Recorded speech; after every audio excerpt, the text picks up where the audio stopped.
this is frustrating. YouTube Studio is really being a pain right now.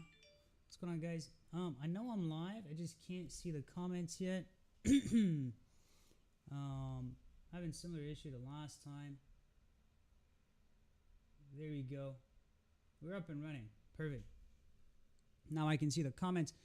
Good morning. Good morning, everyone. Welcome to today's edition of Thirsty Thursday. Wake and Trade, Sip and Click with Saber. What I'm gonna do is I'm just gonna talk about what we've said we think markets are gonna do, and then see what they've done, and talk about what we should expect moving forward. I'm gonna cover basically stocks, cryptos, the indices, the big things, the big movers. And starting off, this is the S&P. We're looking at it pre-market on the daily chart. On the 31st, I'd made this prediction video, right? Just like a couple weeks ago, that 325 was going to hold as support, and we're gonna see like this triangle play out, break for the triangle, and then a move up to probably 373. And where are we now? What's going on, Steven? Just gonna respond to some comments.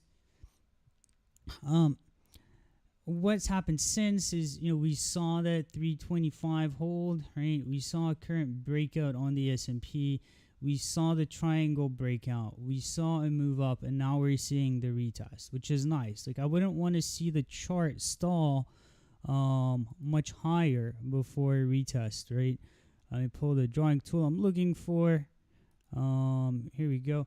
You don't want to see like a stall up here before a retest. The fact that we're seeing the retest happen sooner is I think it's good. All right, now just looking at this move and zooming out and going back to fibs, and why I thought we were going to break up to the upside is we're really finding support on top of these fib levels. Like 322 held, the 301 level held, and to me, it looks like the next point on this chart is going to be that 372, 373 level on the S&P. It really, the strength and magnitude of this move, this triangle, really reminds me of this triangle back here, right? And we're kind of seeing a little bit of a stall. But what's important to note is, why are we seeing the stall? Well, tech hasn't really rallied, right? If you look at the Qs, we're still inside that triangle. We're still trying to find support. I think once we close above 291, if that happens today, that should really set the triangle in play and get a push in tech to 317. And I don't know what the delay in tech is really, other than the fact that possibly was the stock split, right? I had people say, I think the stock split's going to be bullish. Well, all it did was create a lot of shares on the two biggest names in the QQQ, so it's just going to create more liquidity. But we do want to see the Qs break out of that triangle too. And once tech is ready to rally, we should see a continuation. Now, let's hop into Bitcoin, right? Because to me, Bitcoin closing above the 61.8, once we close above the 13K zone, things got that. To me, that's like a risk on signal, right? There's no link to my December paper in this video description, but I could probably find it if you get on our Medium, and just not my last publication, the one before, was saying that when Bitcoin breaks out, the correlation is really strong to the stock market. Here we're looking at a daily chart. I kind of drew this parabola just for giggles, but let's go on the hourly and see what's going on. And I'm not seeing anything to short yet, right? I have not signaled a short or a take profit. We're really waiting for this rectangle. I tweeted about this yesterday, so you guys are not following us on Twitter at CoinOBS, and saying that there's really nothing to short until we get to 16.4 to 16.6. And I still think it's a risky short, right? Like, a lot of people are thinking, I'm the hero, I'm going to short this top. I don't think the top is in. There's really nothing here. And zooming back to what really Bitcoin has done, I've covered this time and time again, is let's go to like BLX, just because there's a lot of annotations here. So what it did last year was it did a bearish retracement to 61.8, right, which is 13K. What it's done now is it's above the 61.8, right? So just like when you're trading something to the bullish side and you long the 61.8, you flip this chart over, and then the next level is 16,300, right? 16,299. I don't think there's anything to short until we get there. So you always want to use a log scale. Log scale is for moves that are for 20% moves or more, or that are longer in time. And I got that definition to use from the CMT handbook, right? You always want to chart these things on a log scale. I don't mess with my fibs if they're set to log or not. I think there's a setting for that, but yeah, I'm charting on log because if you go to non-log, I mean it's still the same thing, right? It's still connected to 61.8. Now with the log, yeah, it's literally flipping back and forth. Going to Ether, I did signal a hedge on Ether yesterday. It was really soft. I said, hey guys, like I'm gonna hedge a 3/4 here, just because we got up to that previous yearly high, and even though ETH has been leading, it did something similar in 2019 where it kind of stopped and then everything else continued. I'm not saying it is gonna stop, but we do want to see that close above 481, right? We want to see the close above 481 on Ether before committing to like a bigger swing. Oh, and I was just kind of playing around with ETH, and I threw some of our like long-term moving averages. Let's go back to BLX on this side, and it kind of gives us an idea of remove drawings. I'm gonna throw some MAs on here, and these are my long-term MAs, and do the same on the other side.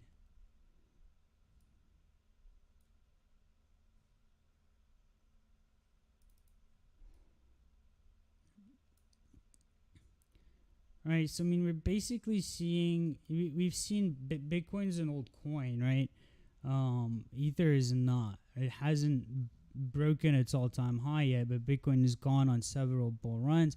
So if we're looking at some kind of run on Ether, we might be in for a pretty big surprise here, right? Because the red MA and the white MA are the 1 year and 2 year, right? And if we look at like when they cross, when you get this bull cross, that's pretty significant, right? You can get some really good runs after the cross. And if you zoom out here, I'm not saying that's what's gonna happen on Ether, but that's why 481, I want to see the close above it before I really commit to, hey, like we're gonna swing this thing to infinity before we do that.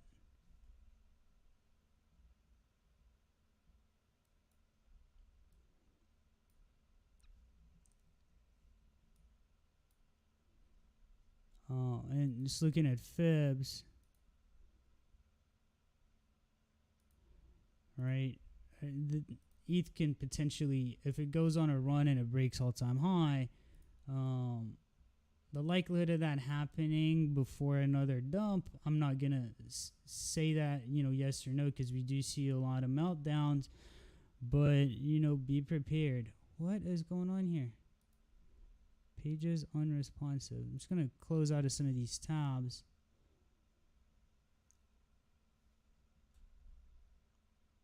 God, having Chrome troubles, guys.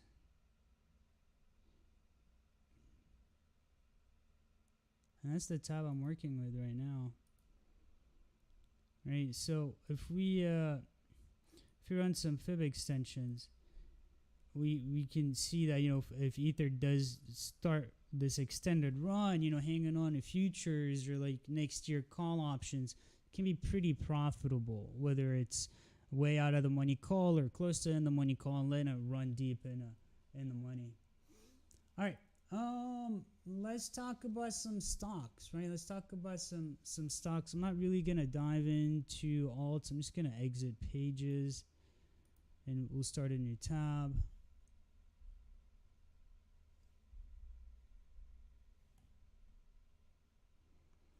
Let's talk about some stocks. It signaled the Facebook long. It signaled a few longs this week. Very few, because we've been buying the dip last couple of weeks.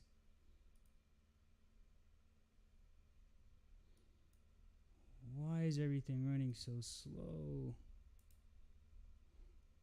Move indicators. All right. If we do get that close above 481, we're gonna see 606. That's my opinion. What's gonna happen on ETH. Now let's look at like Apple. Let's look at some of the bigger names in tech that we're waiting for them to take off. I'm still in my Apple 125 calls. I do think we still gonna get that 61.8 retracement. If anything, it's gonna do what Tesla has done, right? And I don't see a reason for more downside. Now, you can say, oh, well, there's COVID lockdowns in Europe, and there's this and there's that.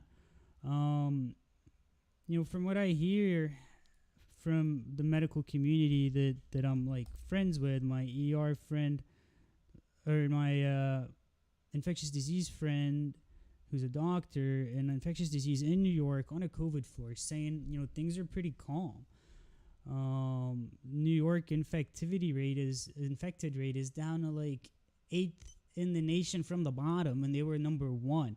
So things are really, now we have a handle on COVID. We know what works, we know what doesn't. Just today, like one of the experimental treatments, the antibody treatment, they sent like 2,000 doses to Georgia. So I'm not too worried about another COVID crash. It just doesn't make sense to see 2 liquidity grabs at a time. And if we do start retracing down, I'll put some downside targets. We'll find a short, and I'll talk about that scenario later. But one thing we saw on Tesla where, it sold off, it went back to that red line, which was 437, right? And then sold off again, went back to that red line, and just kept doing that, right? Like, this is resistance. Now Apple has only done that once, right? So we're probably going to see another revisit, and that's when I'll likely take profit on next week's calls of Apple 125. And if we do start entering a breakout, it's going to be really interesting. I hopped into Facebook the other day, I signaled it, and we were like, it was right here on this wick. I think we were like 265 when I got in, and it was just really oversold, man. And anytime it's done that in this extended uptrend, it got to that level of oversold. We saw it go on an extended run. So these markets are literally out to like fake you out, make you want to short support, make you want to buy the breakout and then exit, make you want to short low and then sell high. Market wants to trick you. Now, if you look at like RSI, the only time it's gotten that low since COVID, all we've seen is rallies, right? And I'm talking like extended ones. This low right here, right on the chart, as oversold. This next one, extended rally. This one, extended rally. We're back at the same RSI low, so I figured, hey guys, let's long it. Good risk return. I don't see a reason for a top or even a dump. Now back to the S&P. What levels would I be looking at to enter a short, since we don't short support? I'd be looking for a retracement at 357. Okay, I'm gonna go to just flip charts. Too much data there. Too many drawings. Like a kindergarten kid with these tools, man. I just started throwing lines and coloring outside the lines and inside the lines. All right, so we're retest. This is the triangle, right? The triangle stop. If you zoom out, this is resistance. We came down, retested it. So now I'd want to see a retest of the 61.8 on the top side, which is going to put the S&P at 260. And if we get that close above, you guys can probably see that I have an alert here, right? So once we get the move to here, if we close above, then definitely 371, 372. I'll start taking profit on those SPXL calls, especially they're starting in near expiry. All right, fam. Show me some tokens. Let's talk about whatever. Show me some tickers, not tokens. Let's talk about what you want to talk about. And I need a sip of coffee.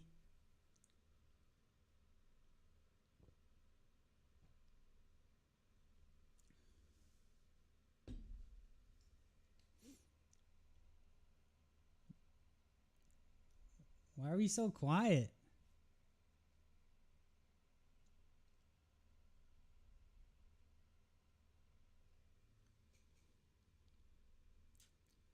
Well, thank you guys for tuning in. I try to get you guys more than just my input, ask for what you're looking for in the market, but not quite participation. tlry, awesome, thank you. All right, so tlry, I have $7.50 calls at January 2021. tlry sold off. You know, most of the industry sold off. ACB MJ, it went on a run, man. That thing went, but there was no reason for that sell off. Just like what I showed on Facebook, I do think this is mainly a shakeout type sell. We had a gap. We're filling it. I mean, tlry, from when we signaled it, in like, let's say 610, it made 116%. So to see some profit taking, that's beyond expected, right? It came back down to the 61.8, 7.5. That's a good pullback. I made a video on the marijuana stocks over the weekend or last week, and I said, hey, last weekend I said, hey, we're gonna see earnings on Monday. After earnings, if we see a sell-off, it's gonna be a good buy opportunity, right? So back when they were $13, I'm saying, hey, we're gonna see a sell-off, and that's gonna be a good buy. So I think this pullback is good. It's a 61.8 pullback from last swing low. If you've got too many lines going on, last swing low, right? Going last swing high. Boom, right on the money, 7.5. So what I think is going to happen next, I think this whole market's going to reverse. I think the marijuana market's going to reverse. You know, the stronger names like CGC, the ones that can't, you know, pump and dump 100% in a week, are going to be like the steady risers, less volatility. But the heavy pumpers, you know, something makes 100% in 2 weeks, expect some profit taking. Who's pinging me on Discord? I hope it's not a DM. Oh, big mistake. Don't do that when I'm streaming. Oh, okay. He can't chat on YouTube. Welcome BM. All right. So CGC, I want to see a next move up. Let's go back to tlry. tlry, I'm targeting $13, right? I'm targeting $13 on tlry. And we haven't quite hit it. I'll put that up in my trading view post too, but several reasons for that. And I think from 13, you know, this can go two ways, right?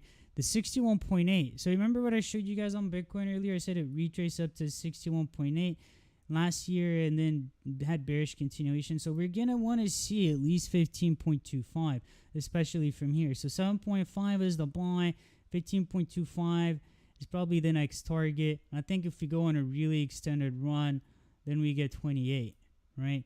Now, yeah, I don't make those, I'm not going to say, oh, it's going to go to $1,000. You know, don't make any stupid, outrageous claims. I don't like doing that. I don't like people that do that. I like sticking to what the charts are saying and taking things one level at a time. But I do think hopping back in at 7.5 on tlry to ride it up to 28 is pretty safe. Now, yesterday I did buy $13 calls.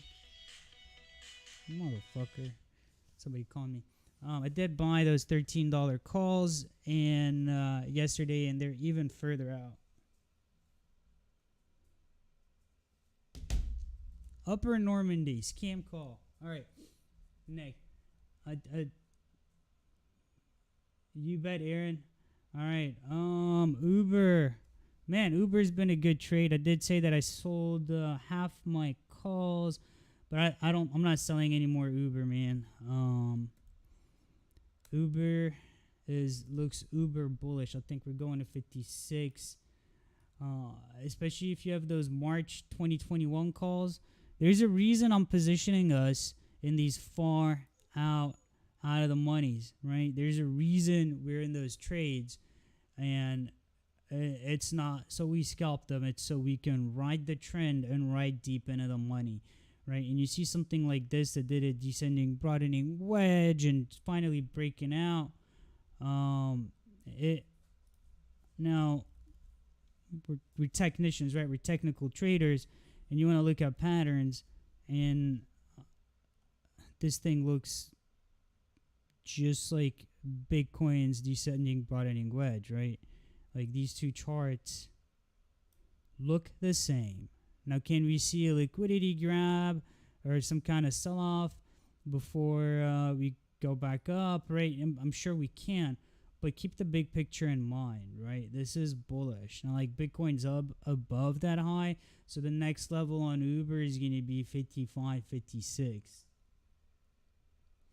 All right. I'm taking all the suggestions from Facebook. Stevens is hitting us up. So Walmart, I'm still in Walmart. I sold my 145s yesterday. I still have 150s and 155s. Pre-market, we're at that 147. I want to see that move to 156, right? Walmart's bullish. Their earnings are next week, so we might see a pre-earnings bump. And if we see that, then take profit, and maybe leave like 2 calls, or a small position for earnings. Make it a free play before playing earnings, right? I think 156 is a safe bet. I don't like these ascending channels, but I mean, if we're seeing something like this, we could see another blow off on Walmart. And back to that point, it does like to do these, like, here we see this cup and handle, right, that extended pretty nicely. And then if we zoom in on the daily, right, we're seeing the same formation over and over and over. Walmart's bullish. If we get a sell-off, I'll buy further out. I'll buy January's. Here's what's nice about Walmart. On a down day, after a few down days, you can get really cheap calls. For some reason, premium on them gets sold to the dirt, and you can get cheap out of the money calls that are far out. So keep that in mind. On down days, on up days, don't touch it. Silver. Sorry, I will not comment on XRP, man. Maybe I'll look at the chart, but silver metals are looking 50-50 right now. We did see, like, let's compare it to gold too, because they're both precious metals. Now look at that, right? We get a close above 24.6. We're gonna get a big extension here. Once again, going back to the fibs I like to use, right? We had the sell-off turned to 21, 22 held up. Now we're gonna see retest 24. If we get that close above, we might want to look into OTMs at 32s. Now, I wouldn't go out of the money. Like, I'm sure there's a level before then. Let's just extend and see what the next level is. And if they line up, then 32s are our target, man. Maybe I'll start scaling into like June 2021 or August 2021 32s. Thanks for bringing up silver. Because if you're going to get a continuation and if they're cheap, then it'd be like a penny stocks play. All right. Let's look at XRP. I'm going to look at the USD pair.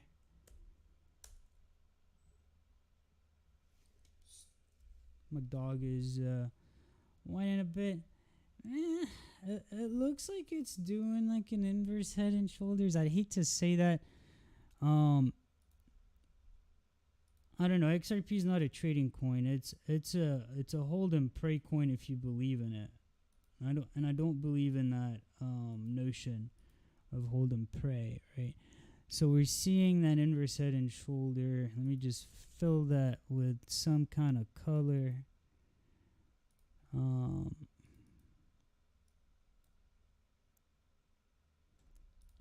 right, make it more visible. Possibly seeing that, but realistically, I've never seen Ripple do a sustained breakout before doing like a savage dump before, and I don't know if we've seen one. I'm trying to find like an old chart. There you go. It looks like it's potentially bottomed. I think 36 cents is a safe bet, and if we get a close above 36, then we can start talking about 63. Sorry for completely like dumping on Ripple earlier, but no, it does look like, you know, it needs to close above 35. So 35 would be like the next thing I'm eyeing, and then maybe a jump to 62 before starting to clear out some larger retracements. Something like, you know, you got a problem with 62 because 52 is a 61.8, right? And yeah, it's so oversold, man, you know. But I mean, is it? So let's look at forget 62, 52, 36 and 52 make the most sense right now. If we get a move up. DraftKings.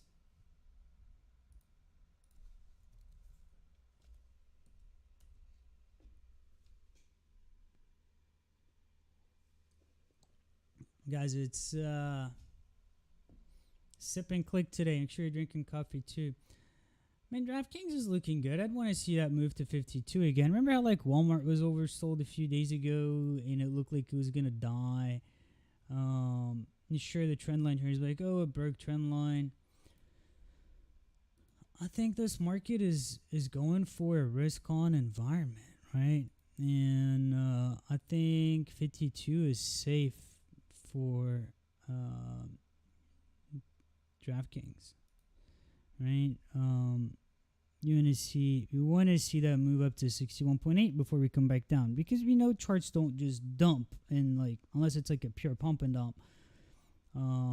And I don't really follow U.S. sports. Sorry guys, I don't watch baseball. I don't know it's in season or not. I want to see that move to 52.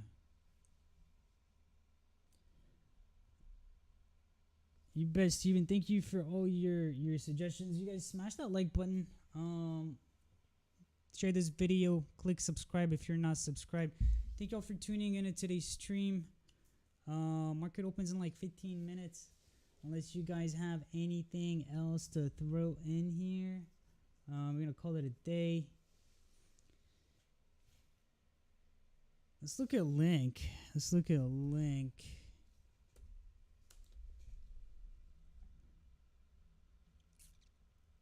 Still want to see that 13.8. I think that was like a bull trap, bear trap, red candle, carrot dangle, where like you see red candle, like, oh, I'm gonna short it because it's gonna dump, and then it turns around and goes back up. I think that's what we're seeing here. I think it's incomplete before we get to 13.87. All right, guys, thank you. I'll catch you in Discord. If you're not in Discord, click the link, join Discord, so you can trade with us. We'll get you a guest pass. You can trade with us for a week or two and a few days and see what it's like being on the inside. Other than that, that's all I got. See you in Discord.